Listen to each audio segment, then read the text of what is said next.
बहुत समय पहले की बात है।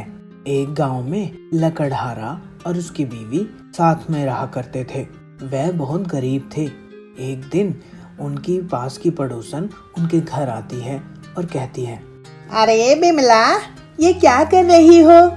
कुछ नहीं दीदी, बस दाल भात बना रही हूँ। अरे ये भी कोई खाने की चीज है?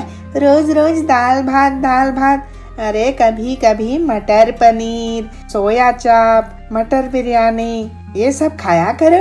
क्या तुम्हारा पति कुछ खाने को नहीं देता क्या?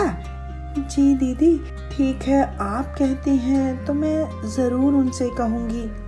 अरे सुनते हैं, कब तक हम दाल भात खाते रहेंगे? कभी आप पनीर भी लाइए, चाप भी लाइए, मेरा भी मन करता है बिरयानी खाने का। अरे बिमला, तुम्हें तो पता ही है हमारी हालत। इतनी गरीबी में मैं तुम्हारे लिए पनीर और सोया चाप कहाँ से लेकर आऊं? तुम सीमा से दूर रहा करो, वो हमेशा हमारे बीच कलेश करवाती है। अगले दिन की सुबह जब पड़ोसन दोबारा सीमा के पास आती है और कहती है, अरे बिमला, ये देखो मेरे पति मेरे लिए कितनी अच्छी साड़ी लाए हैं। हाँ दीदी, ये तो बहुत सुंदर लग रही है।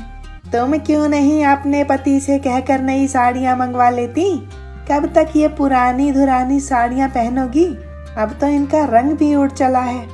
अजी सुनते हैं, सब देखो कितना सज संवर के रहते हैं और मुझे तो आपने काफी समय से कुछ लाकर भी नहीं दिया। मुझे तो आज के आज अभी नई साड़ियाँ चाहिए। मुझे नहीं पता मैं कहाँ से लाऊं ये साड़ियाँ?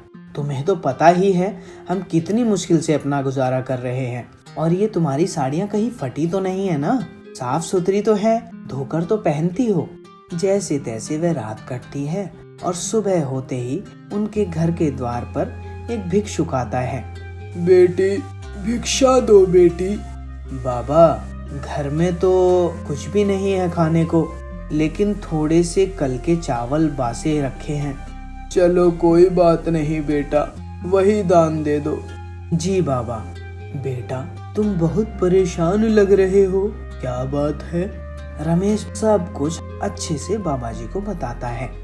बेटा, तुम आपस में इतनी लड़ाइयाँ मत किया करो। किसी की वजह से अपनी जिंदगी में फूट डालना तो ये गलत है। उसकी वजह से अपनी गृहस्थी को खराब करना बहुत बेकार बात है। तुम ऐसे दूसरे के कहने पर अपनी घर बर्बाद मत करो।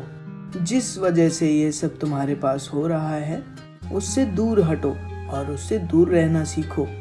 जी बाबा जी। थोड़ी देर बाद सीमा वहाँ पर फिर आती है। सीमा को देखकर बिमला तुरंत अपनी तीखी आवाज में कहती है, आ गई तू हमारे बीच में कलेश करवाने? अब कौन सा ताना बाकी रह गया है? तुझे तो किसी की भी खुशी बर्दाश्त नहीं होती। अरे बिमला, ये तुम क्या कह रही हो? मैं ऐसा क्यों करूँगी? रुको, मैं तुम्हें आज नहीं छोड़ूंगी। आज तो तुम्हें सबक सिखा के रहूंगी। अरे ये तो मुझे मार डालेगी। भागो, आज तो मेरा दाव मुझ पर ही उल्टा पड़ गया।